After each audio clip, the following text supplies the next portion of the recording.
Hey, hey, hey, how y'all doing? Y'all know who I am. I am Dee Dee Legette, aka the Core Queen, and we are back with another episode of the Core Queen Chat. We on episode 82, y'all. Y'all been with me for a minute. I love y'all. Episode 82 is about to be crazy, okay? Because we have the infamous, the famous, the incomparable doctor. I mean, not well, he's shit. He might as well be a doctor. Hell, he out here fixing y'all shit.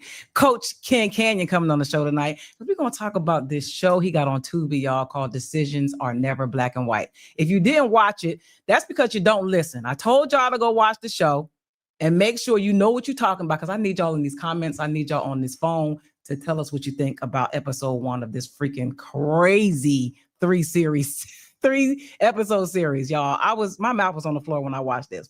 But for those of you who live under a rock and don't know who Coach Ken Canyon is, I will let you know a little bit about him. So Coach Ken Canyon is a certified relationship and personal development coach known for his work on modern relationships through various media, including being the resident counselor on MTV's Caught in the Act Unfaithful with your girl Tammy Roman, and his latest TV series, Decisions Are Never Black and White, on Tubi. He is an author and the creator of the Pocket Communication Coach app and has a strong online presence across all platforms like YouTube, Threads, Instagram, and TikTok. Coach Ken focuses on helping individuals and couples navigate the complexities of the relationships to achieve healthier connections. Y'all, we need Coach Ken so bad right now. Y'all welcome Coach Ken to the show. Was good. I love that, Didi. I love. Should I call you Core Queen? I mean, I know you. I know you got your alter ego because I met you. I met you as Dee Dee. Yes. But I have grown to know you as Core Queen. So, how would you like to be addressed tonight? You can call me Dee Dee. That's fine. That's fine. Dee Dee. How you doing? I'm sorry. I am great. How are you, Mr. Busy Man? I am doing wonderful. The reason I couldn't be in your studio is because I had people back to back to back to back. And I tried to work it out, but I said, okay, let me just be there. As long as we can be virtual, we can be there. Next go around, when we do our live event, we're going to do it together. But absolutely, I am so happy to be here. Thank you for having me. You're welcome. I'm so happy to have you because listen, right now in the world we live in, whew, we need about 20 more of you. Okay. We hurting out here, Coach Ken, in the relationship area. So, but before we get into the show, Decisions Are Never Black and White. Y'all got a little bit of time to go and watch it too. So play this while you watch that and then come back and get over here. But I need y'all to be in this conversation, okay? So first of all, tell us where you're from and what inspired you to become a relationship coach. I live in Greensboro, North Carolina. I'm from Atlanta originally, but I went to North Carolina A&T, and I kind of stayed in North Carolina. Met my wife here, and it's like it's home now. I love it.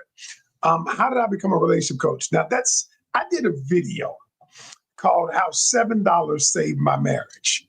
And the funny thing about this is, like I always tell people, don't do what my wife did. See, my wife is a special kind of person and a different. What I mean is, I tell my clients, we had dated for years and we were friends first, friends with benefits. And I always tell people she went with me before I went with her. And it was like, and she always say we went together. And she always teach about some, well, you was getting my coochie and spending my food stamps. We went together. So anyway, we got married, and my wife used a lot of the techniques that I teach to establish her brand as a wife. And we ended up getting married. But the funny thing is, I always tell people, when you solve one problem, you create 10 more. I need you to talk about, I want you to understand this. So we got married, but now we got the problems of a married person. Prior to, you had the problems of a single person. Well, I want to get married. I want to be married. I want the commitment. But then once you get that, then you got 10 more problems. Okay, how do I communicate? How do I resolve conflict? How do I understand love languages? And most of these things we've never been taught. And so my wife and I couldn't communicate. Matter of fact, so much so, we're 6 years into the marriage, and I thought I had made a mistake. I said, I married the wrong person. Yeah, and she said the same thing. She said the same thing. my God. You know, we literally had contemplated getting divorced. And I'm gonna tell you what happened. I'll never forget it. I did a video called "How $7 Saved My Marriage." $7. Now, Dee Dee, I want you to understand this. I had just gotten off a reality show. I was on the show The Biggest Loser, where I've lost 170 pounds. And so, yeah, that's your thing. And, Yes. so I did some workout videos, but I had just gotten back and we still weren't doing well. And I remember one day we were arguing in the house. We were arguing. I have never put my hands on my wife ever. The thing is, the words, though, that I said that day were more hurtful than anything that I could have said. And she said some hurtful stuff, too. And so I remember in the midst of us arguing, and she said, "Can we go for a ride?" And you know how it is when you argue with somebody, you don't really want to be in the same car with them. So, but I don't know. I just like, all right, whatever. And so we riding along. And you know how when you mad with somebody, in your relationship, when you mad, she looking out her window, I'm looking out my window, and we driving down the street. Now, the one thing we had in common, she was like, "I'm hungry." We hadn't talked for 15 minutes. You're like, "I'm hungry," right? And so she said, and this thing about, I just came off a reality show where I lost 110 pounds on the show, lost 60 pounds since then. She said, "Just pull into that Wendy's." Now, think about this, yeah. I didn't have any money. I had turned away $75,000 worth of business.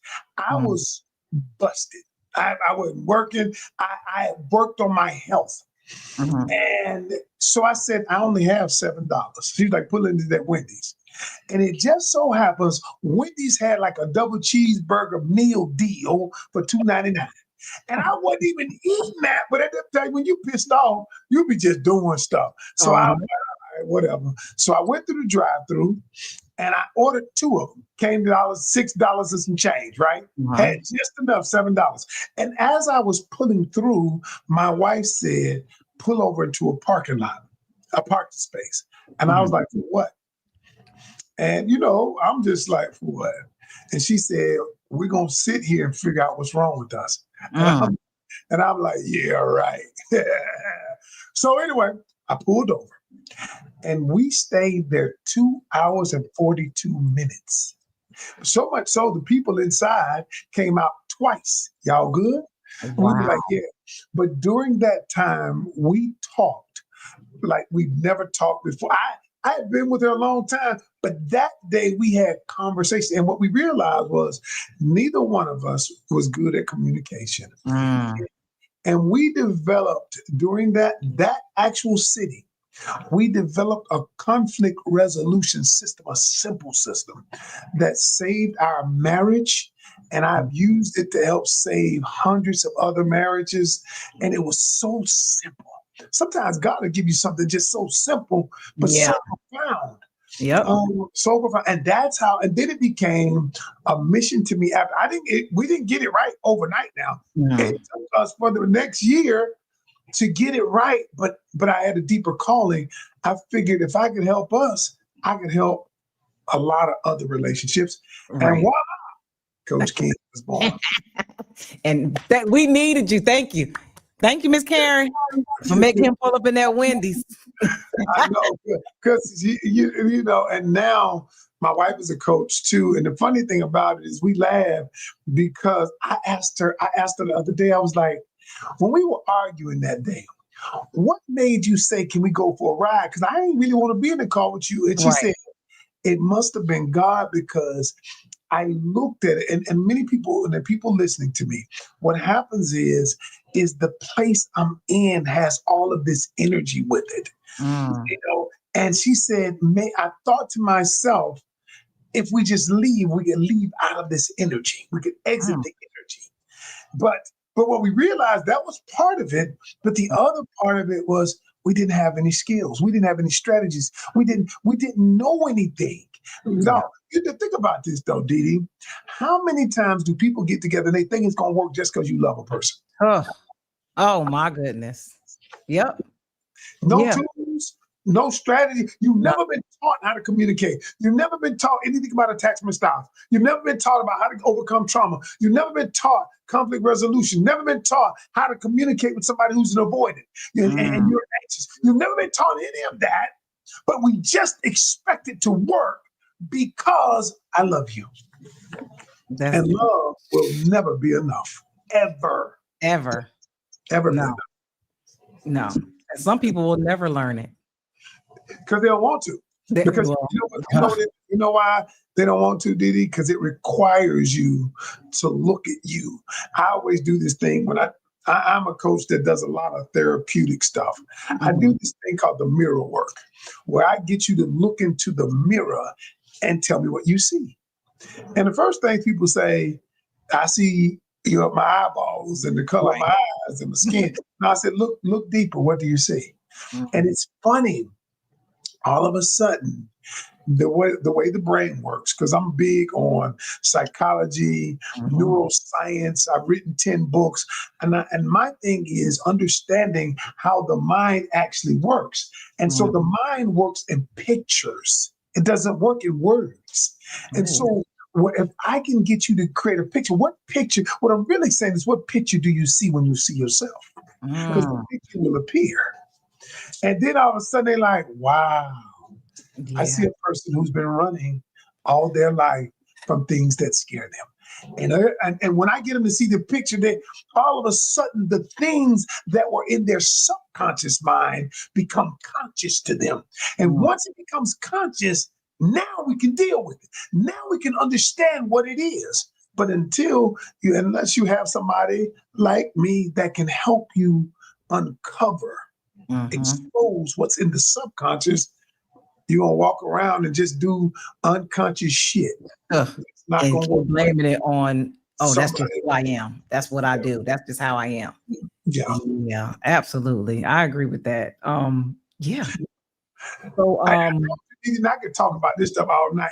Now I might ask you some questions for the night's over now. hey, ask me whatever you want. Okay, Listen, okay, the okay. last time somebody asked me questions, it just I don't even know. I was like, whatever, Ali, whatever. Well, now, we're gonna get some questions in, but now you conduct an interview right now, and Yes. then I'm gonna do what I do, and then eventually I'm gonna turn it around and ask you, because remember we talked Yes. at the Ugly Money Niche podcast. That's where we Mhm. met, and you gave some profound answers on some deep stuff. And that's why I was like, yeah, we need to do something, because I loved your thought, except on one issue, except What on one issue? issue that we disagreed on about my movie Decisions Are Never Black and White. That first episode one, and we were going back and forth on that. Well, Yes. we agreed on pretty much everything. And we're gonna talk about that too. Okay. Um, so after this, because I want to just figure out, because you've been kind of like the guiding voice, in my opinion, in the world of relationships for a long time. So what inspired you to create this show? Decisions Are Never Black and White. That's a very good question. Thank you for asking that. I wanted for those of you who don't know me, I am on a TV show, a hit TV show that I've been on. It's fourth season. That's called Unfaithful, Caught in the Act. Tammy Roman is the host. I am the co-host, if you will, the relationship coach on the show. And having been on that show, I realized that there are a lot of people hurting. Mm. A lot of people got a lot of stories. And I've helped a lot of people through some traumatic stuff. And so I decided that I approached Ryan Givens, who was on my show with me. He's a director. Oh, animal. He is unbelievable. He gonna be the next Ryan Coogler. He's just that dude. And he used to be my camera guy on the TV show. And I told him, I've got this idea to take some of the letters that I've received, some people I've helped. I want to turn them into TV movie series. And he Mhm. was like, let me help you do that. Because it's easy, Dee Dee. It's easy to say what you will do if you're Mm. not doing something. It's easy to say what you'll do when you're not in it, when your emotions aren't tied up in it, when you don't have history tied up in it, when you are intertwined financially, emotionally, family, socially, it's easy to say what you'll do. And so what I wanted to do was create stories, real stories. We had a little Hollywood too, a lot of them Right. too. We had some Hollywood, but real stories. But we had and to let people, that's why it's like on the show, I'm like, you decide. What would you do? What would you do in a situation like this? You know, why you mad? Because I was like, oh, hell no.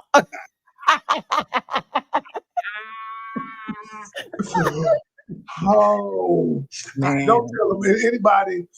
If you haven't watched it, you got to go watch Decisions Are Never Black and White on Tubi.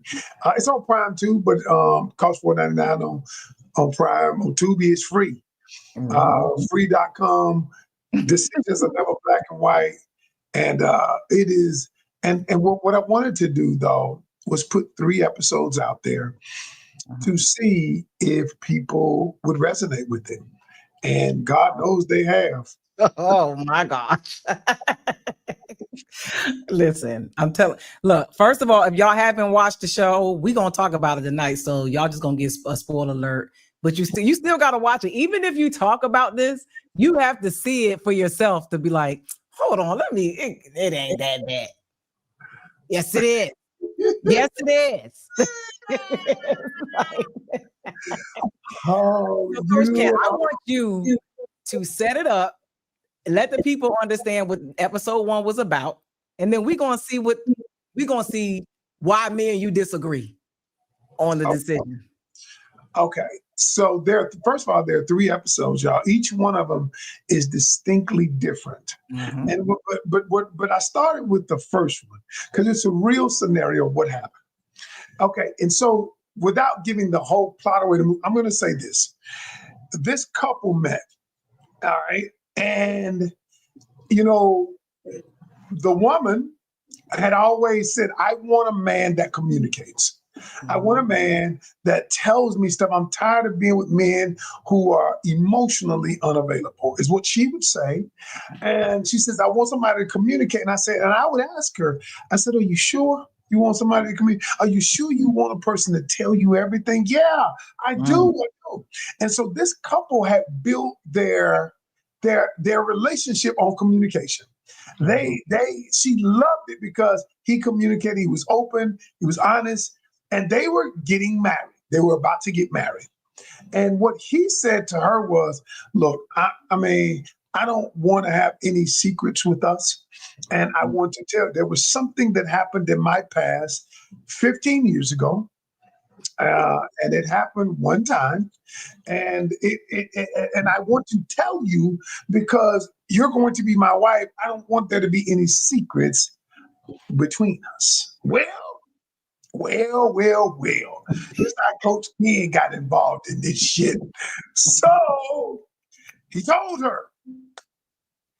And she said she would never weaponize something that he said. To told her.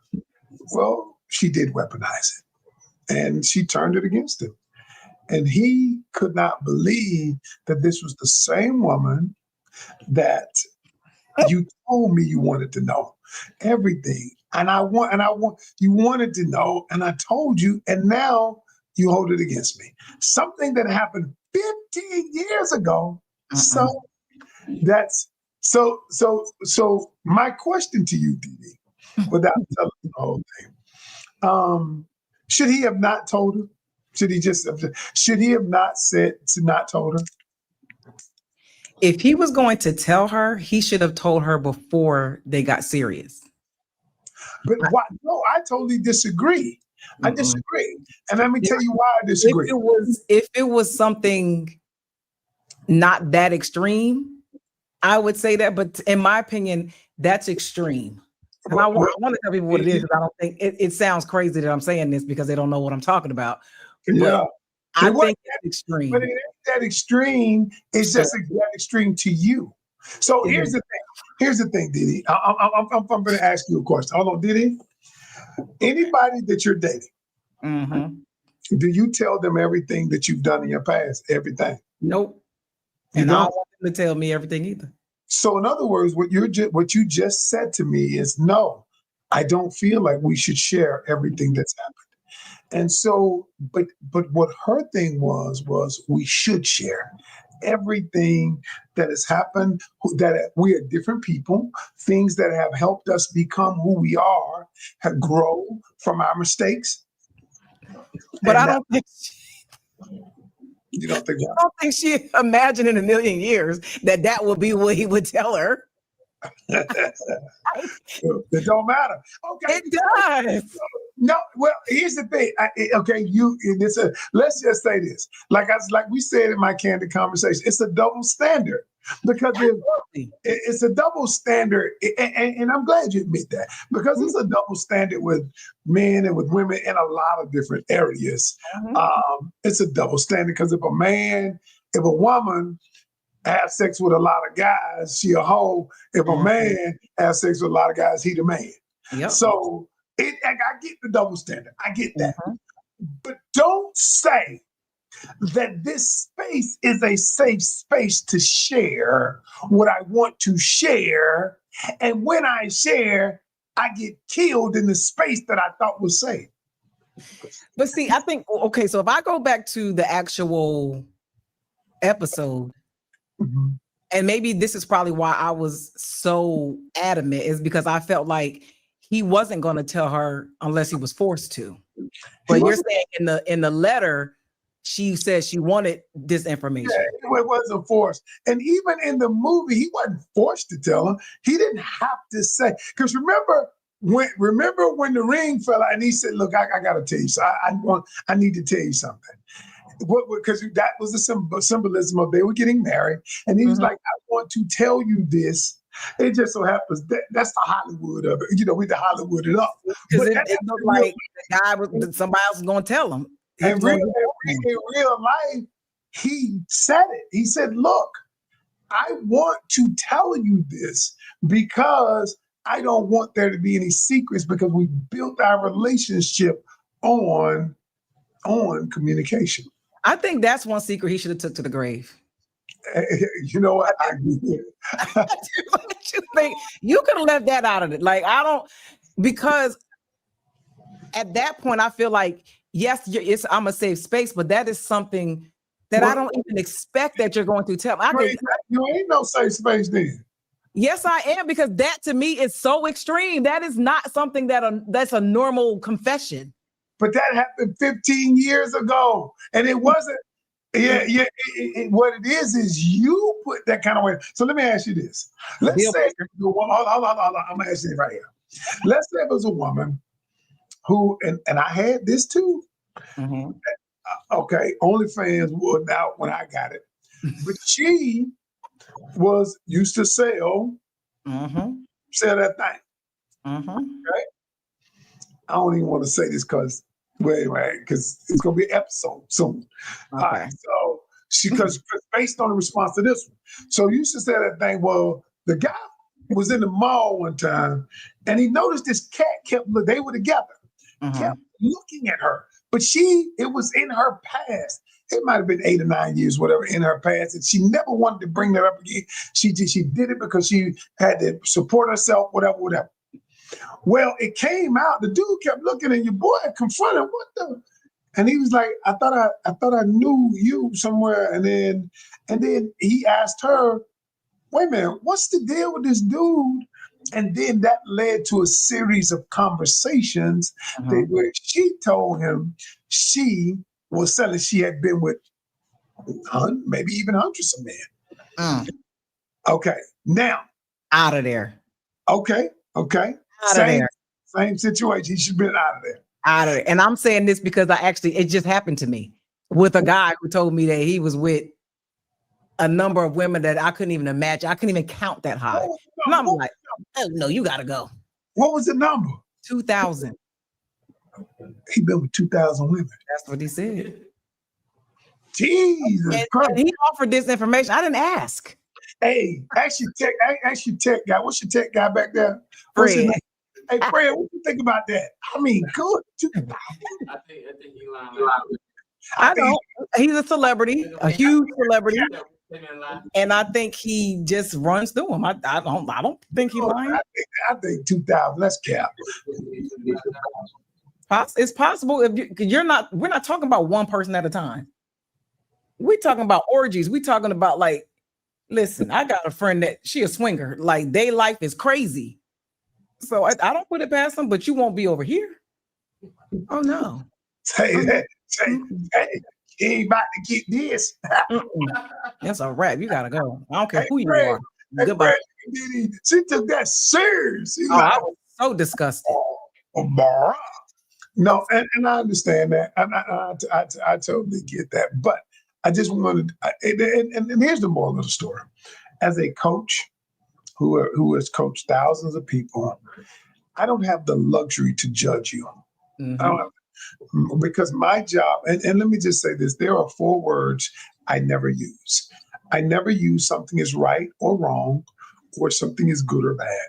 The reason I don't use those terms is because they attach judgment to the behavior. What I do, I only use 2 words. Is it working or not working?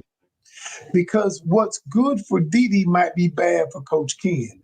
Right. What's right for Dee Dee might be wrong for Coach Ken. And so the way I approach it is, does it work for you? I mean, because think about it, some people in polyamorous relationship that works for them. Yep. And it doesn't work for somebody else. And so when you approach it as a coach from the standpoint, does that work for you? Or doesn't that work for you? Then all of a sudden, now I can coach them in an authentic way to help them get to the place where this works for me. Right. I agree. Because I actually just had I went live last night to talk about some feedback that I got about, I asked men a question. I asked them what was the mindset shift that they had when they stopped cheating, if they stopped. You can ask me that, because I was a cheater before I got married. I've never cheated on my wife one day. And since we've been married, not once. I'm glad you said that, because not once. There is years ago, I was a cheater. See, when I tell people, I know that's what I'm on the show where people cheat. I've been married 24 years. I have not touched another woman in 29 years. Come on, Miss Karen, and put that thing on them. Look, and I will say it is a choice. It is a choice because I wanted to be. Yep. I wanted to be a man of integrity, and I want and then I knew it was a bigger calling for me, and I said I cannot expect my marriage to flourish if I'm going to be a man of no integrity. I'm just and make no mistake about it now. Women cheat just as much.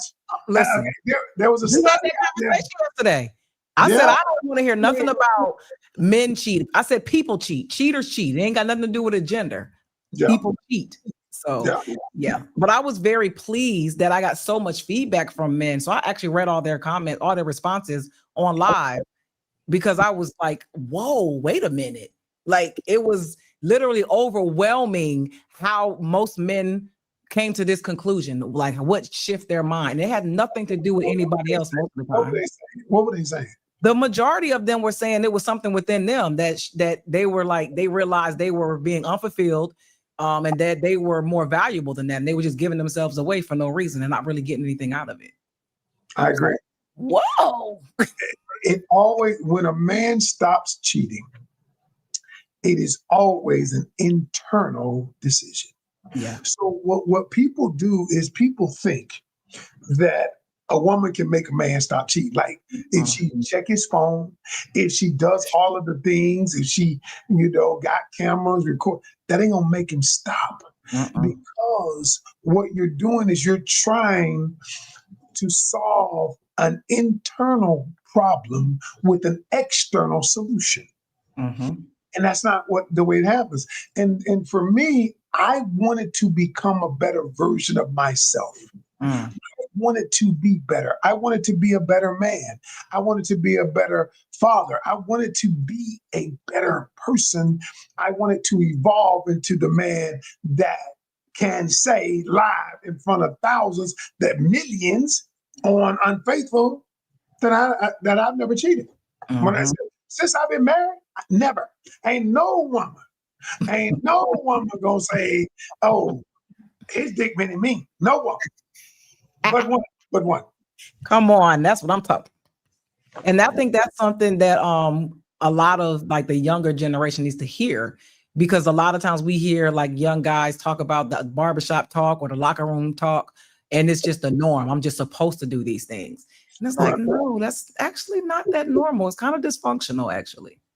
Yeah, but we were taught that because they're going to double standard. If a little girl, you think about it when a little girl is small and a little boy is small. That little boy is 6, 7 years old. They ask him, "You got the girlfriends?" He said, "Got 2 of them." They're like, "Yeah." Mm-hmm. Girls, I got 2 boyfriends. They're like, "Hey, no. You gonna be no." So we've been conditioned mentally to believe that multiple women in our culture is a good thing for young men. We just believe, and for women, it's not. Now, I'm saying this is what we've been conditioned in our culture, Mm-hmm. and a lot of things that we do in our culture is dysfunctional. Yeah. And in the words of Coach Ken, is it working? Is it working? I mean, we do a lot of dysfunctional stuff. Can I give you one that some people in your audience ain't gonna like, but it's dysfunctional as hell? Uh-oh. When we say things like, you should date to marry, Mm. that is the dumbest statement I've ever heard. One of them. And you probably looking like, what? Because I'm that's because you don't know my stance on marriage, but go I ahead. do know your stance because I heard it the other day. I heard Oh, your stance say ugly money. You told me your stance on that. I get your stance, but I'm not saying that because of your stance. I understand your stance. You made it clear. But let me explain why I said it. Because the process of dating is not about, it's not to get married. The process of dating is collecting data to see who is in alignment with me, mm. who that I can be in a relationship with. See, that's why I say I always tell people you should date multiple people, because what you're doing is collecting data. I didn't say have sex with multiple people. What it is we think, a lot of us think that dating, we don't look at dating like that. We look at dating as a prelude to marriage, and it is not. Yep. Dating is a prelude to collecting data to determine if you are in alignment with me, to determine if I can marry you. And when I tell people that, that's why my people get in great relationships, because they approach it differently. Yeah. It approaches differently. Some people, and in the church, you say you date to marry. You know why that don't work? Because that's why we have over 53% divorce rate even in the church. Yep. Because what happens is you look at everybody as a marriage partner. And you collect data and you rely on the limbic part of your brain up here. That's the emotional part of your brain. You rely on that. And you never use your prefrontal cortex to determine if this person's value system is congruent with yours. That's the reason why. And you rely on your emotions. And what happens is your emotions will deceive you. Yes. Every time. Every time.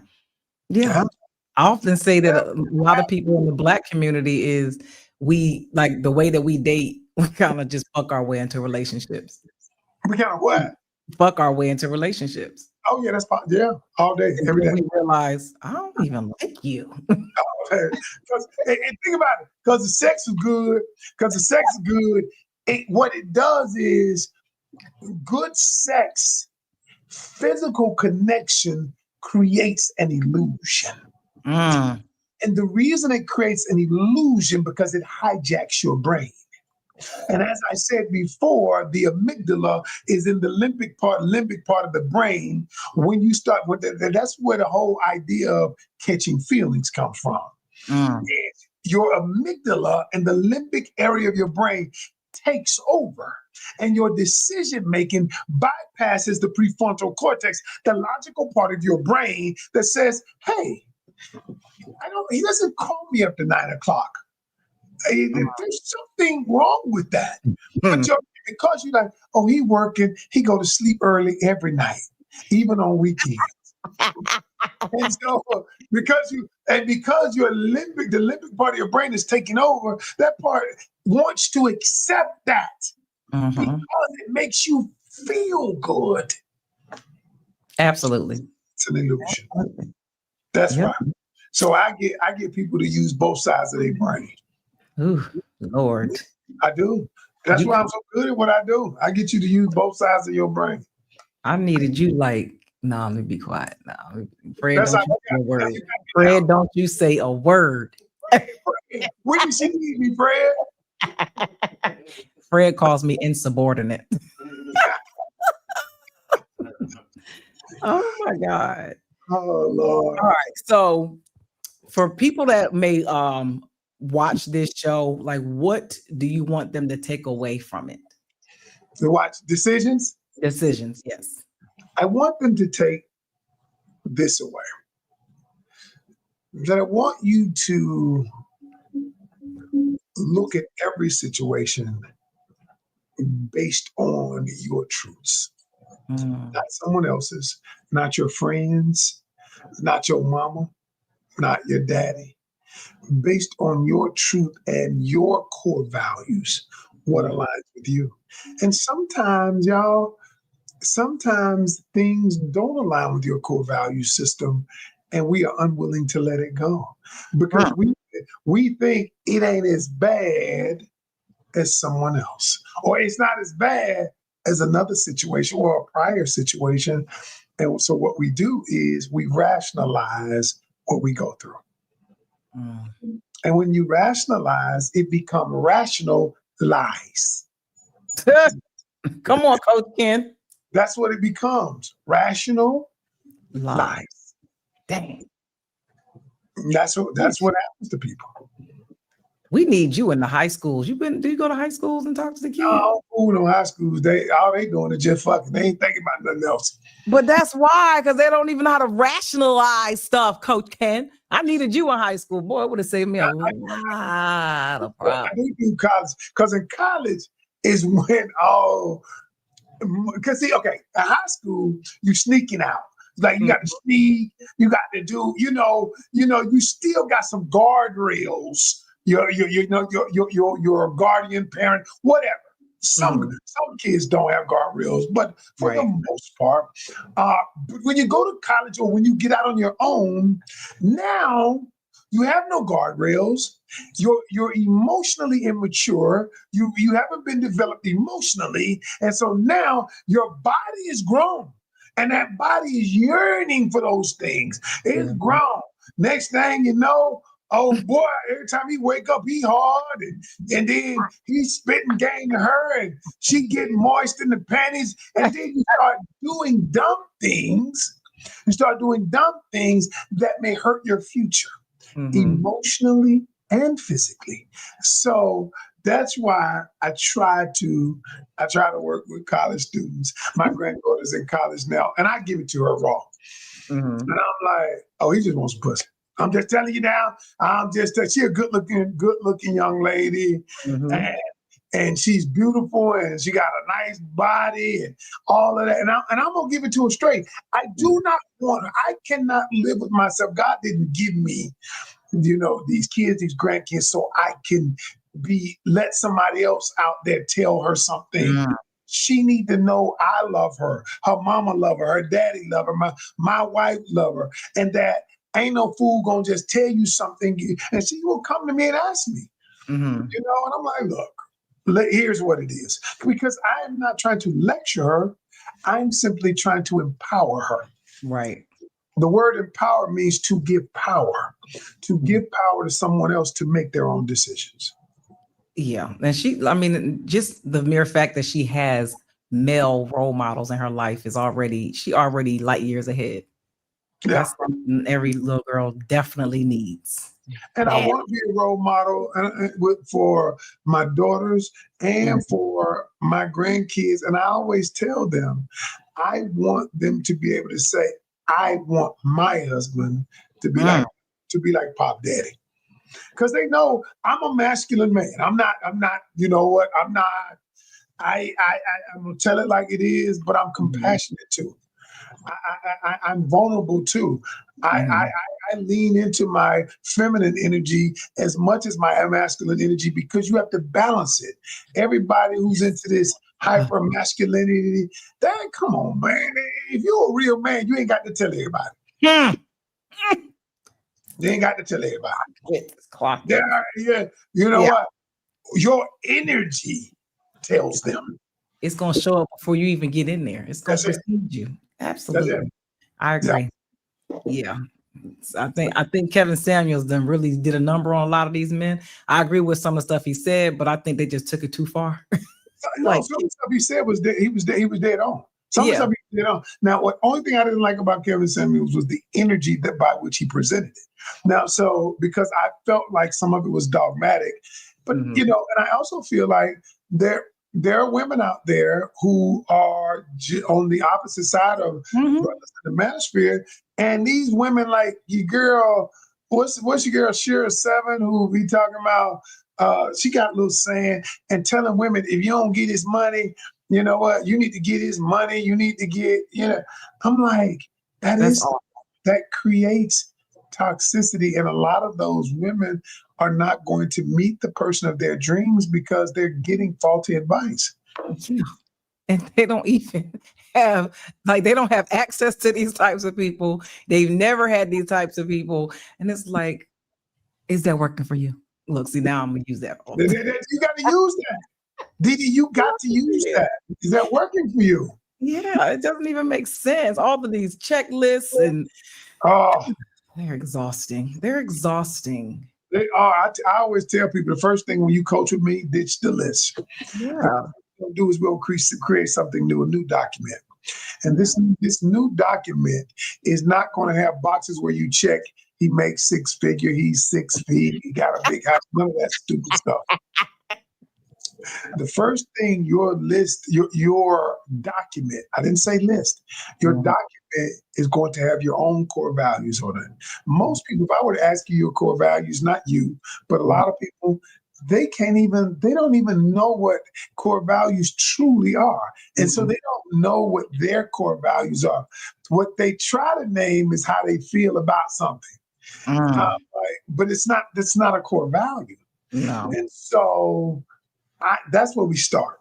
And once you identify what your core values are, now I can determine if another person is in alignment with me, not just based on emotions. Ooh, we got a lot of work to do. You hear me? We We all got a lot of work to do. All of us got work to do. Absolutely. Yeah. So what? Since you coach individuals, do you coach individuals and couples? Individuals. I coach men, women, and couples. Okay. So what what's one of the most common communication breakdowns that you see? Conflict resolution. One person was taught to resolve it one way. Like we just talk, we yell, we get loud, and we solve it. And one person shuts down because in their home, they weren't allowed to use their voice. And so that was my marriage. My family, we just yell and we talk it out and we done with it. We get to it. It wasn't the way to do it. And my wife and her family, when I would get louder, she would get more quiet. And I realized her voice was stifled because my voice was overbearing. My voice was drowning out hers. And so I've learned how to communicate differently. And a lot of one of the biggest mistakes people say is, well, this just me. You ever heard people say, this just me? I'm gonna take me or leave it. Well, You know what's wrong with that statement? What's wrong with that statement is when you say, this is just me, Mhm.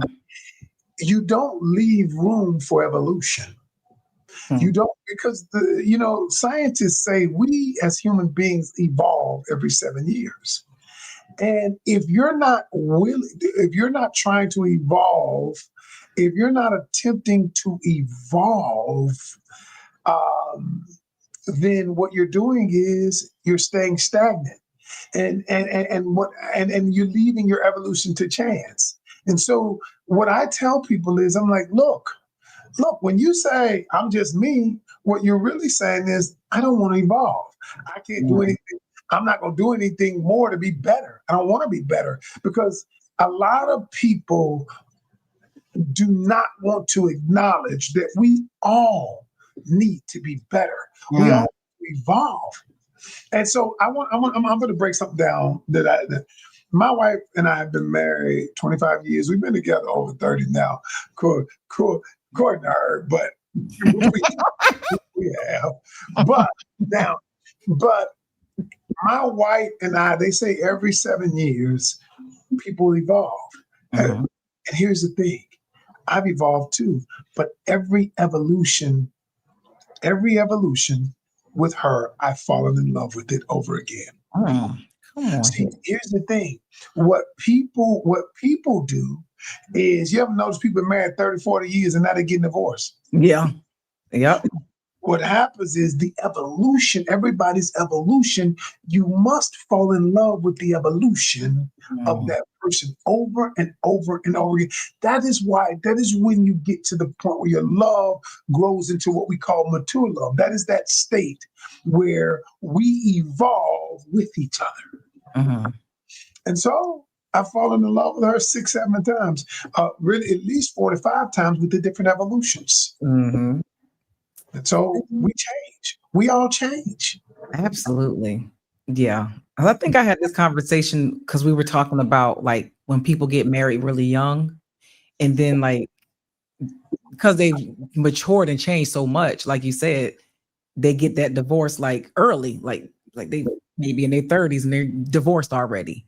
And it's Mhm. like, yeah, because they kind of didn't realize how much of a change was going to happen from being a teenager or early 20-year to a mid 30-year. So it's like that's a big difference when you think about yourself. Like I'm a whole different person in my 20s and 30s and 30s and 40s, like and so on. So How you different? How you different? how do I do it? Yeah, how are you different? Because you say I'm different in the 20s, 30s, Oh God. I want to see how you've evolved. I in my 20s and probably mid up to my mid 30s, I was just not a nice person. I was mean, I was bitter, I was broken, I was hurt. Um, Oh, wow. yeah, I didn't even know how to like my emotions were all over the place. I didn't realize that I had like severe anxiety. Okay. So everything was amplified in my life and I didn't know how to deal with it. Mm. Yeah, so I was, yeah, I have done a lot of work. Oh, yeah. And the thing, see, notice what you just said. I've done a lot of work. I've evolved. Yeah, And because I wanted to be a better version of myself, that caused me to say, I have to do the inner work. yeah, absolutely. No, I agree. I love it. I love it. I love it. I love it. Wow. Yeah, and I think like recently I'm learning, going through therapy, and plus because I wrote this book, Breaking the Cycle of Childhood Trauma, I just didn't realize how much my childhood trauma was affecting all of my adult decisions. Yeah. And yeah, that's a whole nother episode. And, Gee. and, and my wife's too. And my wife wrote a book called I Am Simply Net, Be Simply You. And we dealt with during a time in her life where she went through a dark time where she was depressed. And on the Mhm. other side of it, it took me a whole year. I went out of coach mode. I mean, out of husband mode into coach mode. And for a whole year, I peeled back layers. It was hard. I Mhm. peeled back layers in her life, and I related a lot of it back to her childhood of things. And that book was the culmination of that, much like yours, much like what you've done. Um, but you know, a lot of us, we don't want to do that work because that work is ugly. It ain't glamorous like, you know, social media you put up, you know, I'm in Dubai, you Right. know, Exactly. you know, I'm in Dubai. And because that work is ugly, that It work is. is messy, that work hurts. But on the other side of it, though, you have Breaking the Cycle, that book. Like that's what you. Yeah, I love it. I need to get a copy of that book. Show me, send me the clip to order, a link to order it, so I can order. absolutely. I I will. will. Definitely. And I think a lot of people, like when they see, of course, like you talk, like the highlights and stuff on social media, they just assume that everything's great. You got this great life and all of these things. And it's like, no, this like I'm a human too. Like I go through stuff too. Like I like to speak about this every episode because I want people to understand that writing this book was definitely therapeutic for me, but it also fractured my relationship with my mom probably forever. Like she just doesn't talk to me anymore because of the book. So What? yeah, she doesn't talk to me anymore. So Did and did she read the book? mhm. And when she read it, I don't know. She won't talk to me. I have no idea. I only know that she's not talking to me because she hasn't responded back to any of my calls or texts. And my little sister told my big sister that she wasn't happy with the book. so how long ago has that been June. of this year? I'll drop the book in June. Yeah. How do you feel about that? About her not speaking to you? Initially I was very hurt because I felt like she was like re-traumatizing me. Like as a kid, that same feeling coming back up, abandoning, like what Right. did I do wrong? But then the main person that kind of helped me through it was my daughter. And she was like, Mom, she was like, no, my daughter was really upset. And she was like, the only thing she had one job to do, and that was protect you then and now. And she failed again. So she like telling me how proud of me she was to write the book. And so I was like, okay. And then of course, a few sessions of therapy helped me kind of unpack it because I still was feeling away. I was like, dang, I ain't even do nothing. Like, what I do? So, You do know when we put the book simply put a mirror in your mhm, mother's face, and what she's responding to is what she had to see. mhm, And yep, so sometimes it takes time, and sometimes we don't acknowledge it. But you did right for your own healing. You yeah, had to. yeah. You had to. And eventually she will talk again. Yeah, I and I'm here. Like I don't have no like whenever she's ready. I don't have no hard feelings at What all. was the relationship like with her prior to the book? It actually just started getting good. We spoke often because we don't have me and my big sister and my mom don't really have a great relationship. So, No, so the three of y'all, you no, it's big, five of us. no, I'm talking about you. I'm talking about you, big sister, mom, Right. don't have a good relationship. Each one of y'all don't have a good relationship with so you don't have a good relationship with those two. No, me and my big sister are very close. That's like my best friend. Okay, Me and her don't have a good relationship with our mom. okay, got it. Yeah. Okay, So it had just started like getting good. Like we would text, talk. I would send her pictures of my grandkids and like try to keep her involved. But I mean, she doesn't even really talk to my big sister either. So she doesn't talk to any of our kids. So yeah. mom going through some stuff on her own. Oh yeah. And it's been like that our whole life though. So it's not like it's something that new. It was just like, dang, we just started like building a better relationship. Right, right. And like, okay, well, You know what? You know what changed my life? I always tell people, I am not only a I am not only a coach, but I'm a student. And because I'm always wanting to be better. And, mhm, you know, I've done a lot of work on myself. But there is a book that I read recently, and I've read thousands of books. I probably read 2,500 books in my life, and I've mhm, read 10 books.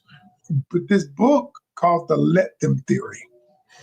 My therapist just told me to get that book. Oh, the book revolutionized my life. Listen, Yep.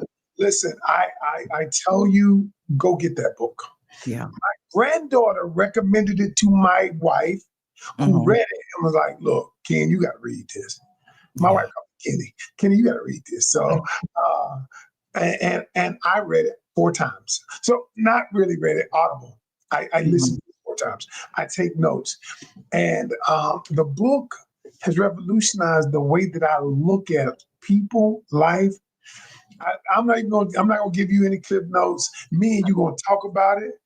Read it. It's called The Let Them Theory by Mel Robbins. Amazing. Okay. It's simple.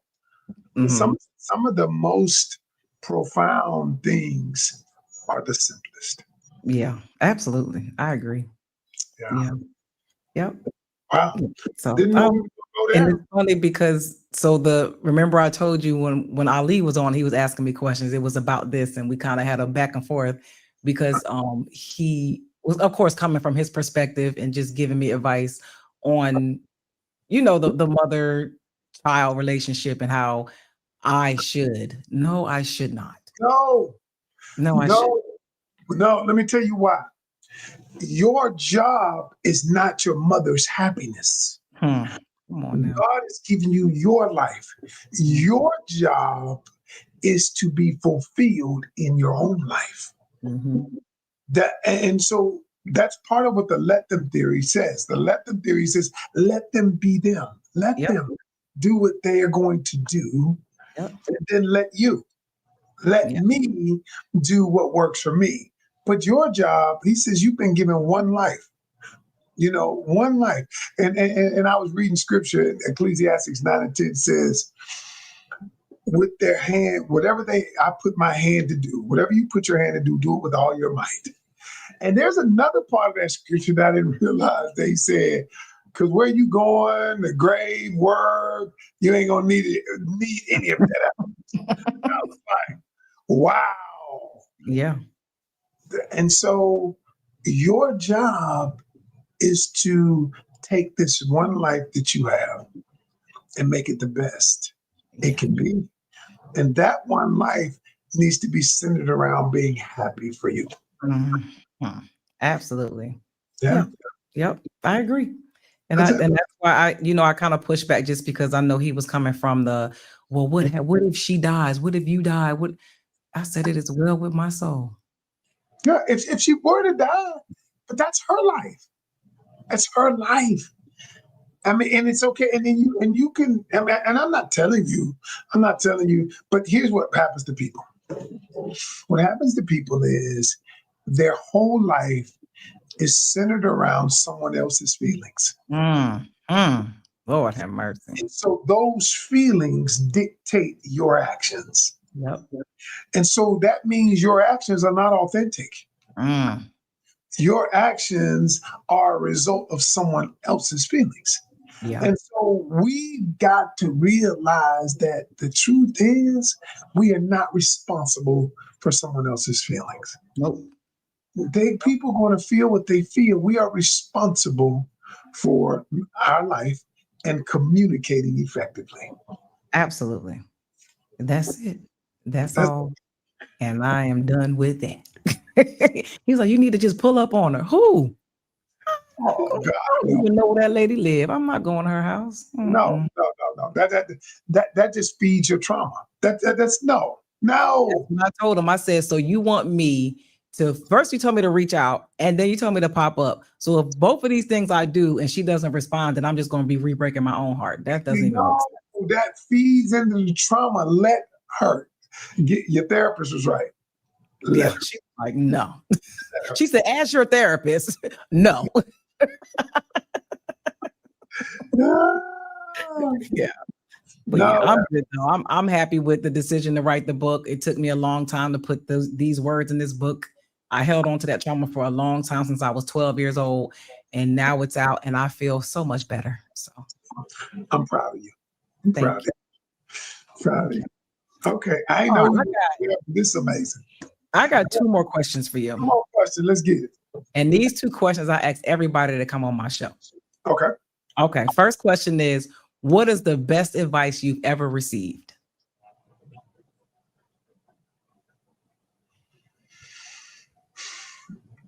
The best advice that I've ever received is from my father. And it was twofold. Now I understand where he got it. He said, number one, he said, you're destined for greatness if you're willing to put in the work. Mm. You can have anything you want. And listen to what he said, though. Listen to what he said. This is the best piece of advice ever. He said, son, if you're willing to put in the work, you can have everything you want in this world. He said, you can have anything you want in this world, but you cannot have everything you want in this world. Mm. Now, I thought that was, is that contradictory? It wasn't. Mm. So think about it now. Think about what he said. Mm-hmm. He said, you can have anything you want. You just can't have everything you want. And what he was saying was, he said, you can have a great marriage, but you can't have a great marriage out here fucking all these other women. Come on here, Dad. Come on, Pops. He said, you can be rich, but you can't be rich laying in your bed, going to sleep, sleeping late. He said, you can have anything you want. You just can't have everything you want. Something you gotta be willing to give up. Ooh, sacrifice. And so that's the best piece of advice that I've ever got, I believe, amongst other things. But that, I would say that is the best. That's good. That is good. Last question. What advice would you give 15-year-old Ken? So you're trying to be all deep and everything. You know what? Here's the advice. That made me think about my mama. Because my mama taught me how to love people. My daddy taught me how to love myself. My goodness. And what advice would I give 15-year-old Ken? I think the advice that I would give 15-year-old Ken, because he wasn't Coach Ken then, I would give him this advice: that things are never as good as you will think they are, and they're never as bad as you think they are. That's good. That's the advice that I would give 15-year-old Ken. Yeah, I like that. Things are never as good as you think they are. Things are never as bad as you think they are. Facts, and facts. So, that's good. Okay, Coach Ken. Listen, everybody already know you the shit. So, I appreciate you for coming on my show, dropping all these jewels, giving us all this knowledge. I mean, we need you so bad now more than ever, because I don't know what's going on in this dating pool. I don't know. I don't know. I just stay on my couch. I ain't got time. Before we go, are you dating right now? I am. Good. Yes. I love it. What was that? What Brad you doing? He was clearing his throat talking about his allergies. Fred being messy. Hey, Brad will clear his throat. Hey, look, he must be a good guy, because I imagine that you are a conversationalist. Mm-hmm. So I imagine you guys have conversations. Now we do. Yeah, I'm talking about now. Now we do. It took us a while to get to the conversations because he's a huge introvert. Oh, wow. It took a lot for us for him to understand that I need an over communicator because I'm an overthinker. So now he is definitely an amazing communicator now. Yeah, he's doing much better. Yeah, absolutely. That's big amazing. props to him. Big props. And we need to let the people know. So me and Coach Ken, we're going to be doing a live event here in Charlotte on January 24th from 7 to 9:30. 7 to 9:30. And we're going to do it live, a candid conversations event. It's gonna be dope. It's like when we do it, it always sells out. But why do you think it's why people like to come to those? Because you came to one of them. I did.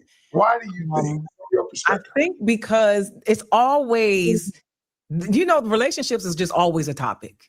Correct. Like people are always looking for advice.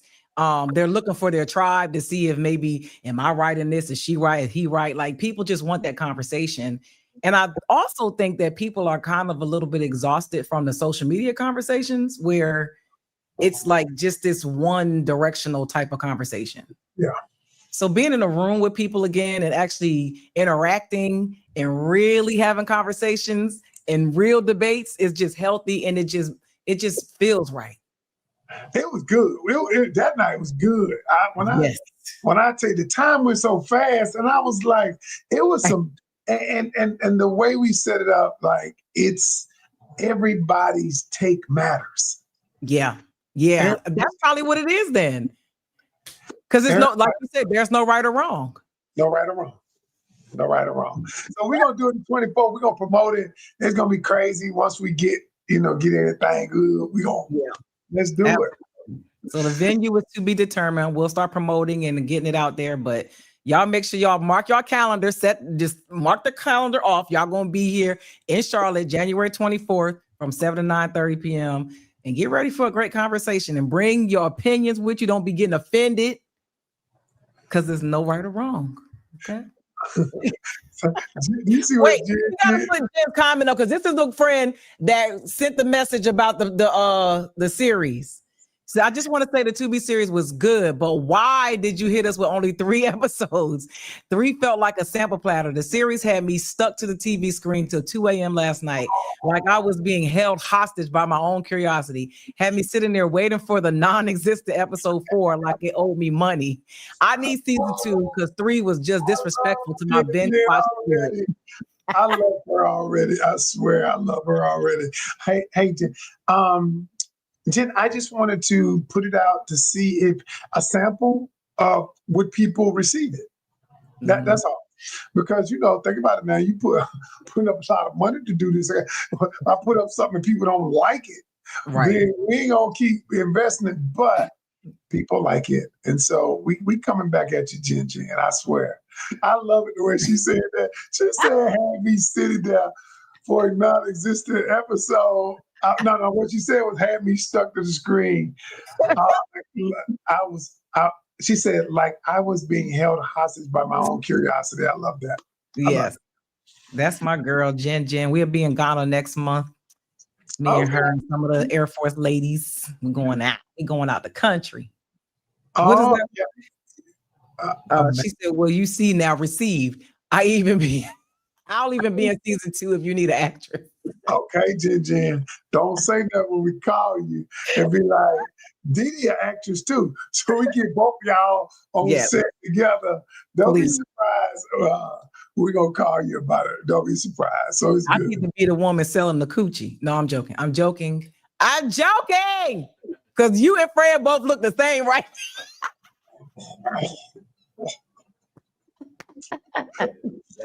We'll get, you know what? On that note, I'm gonna let that ride. Because I could take that so many ways. Listen, look, Coach Ken, let people know how they can find you, follow you, anything you got coming up. Let the folks know. Yeah, I'm gonna be in Charlotte. I don't know. I think the shows are sold out, except for the 4:00 show. Sunday, tonight's conversation is gonna be in Charlotte. And I'm going to be on the panel for Sunday's show. If you're there, come on through. Also, if you want to catch me on all social medias at Coach Ken Canyon. If you want to go to my website, CoachKenCanyon.com, and watch the series and send it out, y'all. Because I want to get other people's. I want to get their take on it. Yes, please watch the series on Tubi, y'all. It's gonna rock you. It's gonna shock you. You're gonna be calling people like, yo, what would you do if this? I'm telling you, just gonna bring up conversations. Look, Thanksgiving coming up. So y'all gonna be at the table talking about it to see. Don't get to tossing no plates or nothing like that, because you know folks getting their feelings when it comes to relationship stuff. Well, I don't need them to get their feelings, so we good. Listen, I'm gonna have the conversation during my Thanksgiving, so I want y'all to know we're gonna watch it and look, we're gonna talk about it. So make sure on Tubi, y'all, decisions are never black and white. Make sure you watch it, and hopefully I'll be in season 2. Okay. Y'all know who I am. I'm Dee Dee Legette, aka the Core Queen, and y'all know this is the Core Queen Chat. I need y'all to do me a favor. I need y'all to go on YouTube, like the freaking episode. I need you to comment, share it with people, and I need you to subscribe to the YouTube channel. I also need y'all to get my book. I wrote a book. Please get my book. It's called Breaking the Cycle of Childhood Trauma. And I talk about a lot of things that help moms and daughters with their relationship, because a lot of times we talk about absent dads, but how about mama trauma? Some of us have that present parent cause some trauma that we don't normally talk about. So you can get my book on thecorequeen.com/book or on Amazon. I prefer you to get it on my website because Amazon don't be paying nothing. And, all right, so I just pulled that QR code out. I'm gonna order mine right now. Okay. Order my book right now. Order your copy. I definitely want you to give me your feedback. Add to the cart. Let me check out real quick. Y'all need to order y'all copy. I'm ordering mine right now. And if you order it from my website, I'll sign it and I'll send you a cute little box with some trinkets in it too. So I'll give you some stuff in there, some little gifts.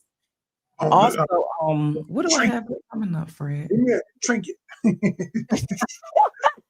trinket. All right, review. I'm ordering it. It is. It's just one more step. Paying Core Queen Fitness LLC. That's okay. me. All right, review. Okay, I got the shipping. Boom. Place the order. Pop. It said pop. Okay, thank you. And look, thank you. Yay. Your book will be in the mail tomorrow. All right. I appreciate you so much, Coach Ken. Likewise. And Coach Ken, you got to tell the people about, because I bought the games and we playing these on Thanksgiving. Oh, yeah. You talking about the card games. Oh, yeah. So this is one of them. Hold on a minute. Hold on. Let me see if I can get my other one. I got, hey, Nick.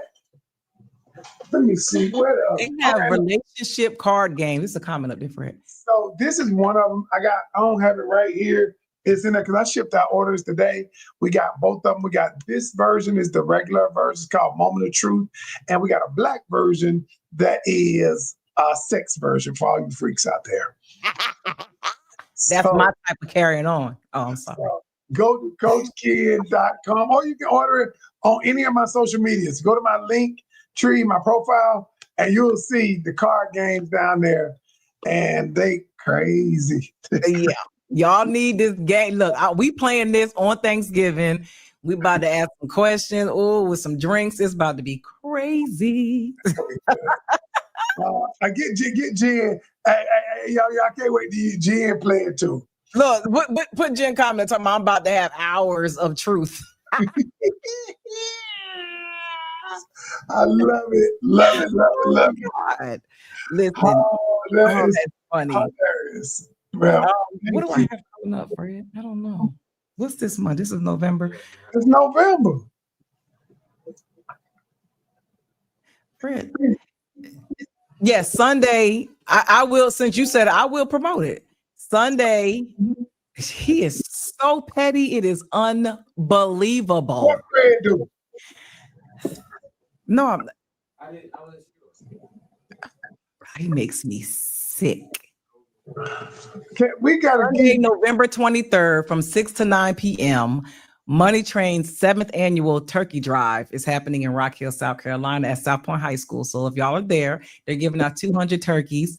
They will have a 55-inch flat screen TV, laptop, scholarship for the highest GPA. The kids get to play games. Like it's a huge event. This is the 7th year, so y'all check it out. Fred, you just petty. Next month I'll be in Atlanta on December 13th. I don't have the details. I'll give them to you, Fred, but it's a authors event. So I'll be doing a fireside chat with a group of women authors and doing some snippets from my book, reading and having a conversation about my book. So I'm excited about that. And of course, y'all, we will not have a show the night before Thanksgiving, which is next Wednesday, but we will be back the following week, same time, same place. I'll probably just do some reruns or just post some clips of the show. I want y'all to make sure y'all don't eat too much. Y'all already big backs all year long, so y'all don't have to overindulge on Thursday, okay? That was the core queen talking right there. Yes, because y'all be doing too much. Jeez. You don't need 3, 4, 5, 6, 7, 8 plates, okay? Do right. Eat the food, but you ain't gotta overdo it. But y'all enjoy y'all family. If y'all don't know, Thanksgiving is my very, very, very favorite holiday. I don't really celebrate any other holidays for real. Like I really don't. I don't make a big deal out of it, but Thanksgiving I do. And it has nothing to do with no pilgrims and none of that other shit. It has to do with me about celebrating with family and actually being thankful and grateful for what I have and just having family. So all of my family will be here at my house. I cook. Yes, I can cook. I have gotten the torch passed to me from my grandma. And they come, we're gonna have a good time on Thursday. And we eat real food. I ain't gonna have no kale and shit, y'all. It's gonna be real Thanksgiving. We're gonna eat. But y'all enjoy y'all family next week. I figured you guys some real food. Yeah, we're gonna have real food. And make sure y'all don't forget January 24th, Charlotte, North Carolina. Coach Ken gonna be here, Miss Karen gonna be here. We're gonna cut up, we're gonna have a conversation with the Canyons. Okay. I'll see y'all in 2 weeks after Thanksgiving, same time, same place. I appreciate y'all, and I'll see y'all then. Bye.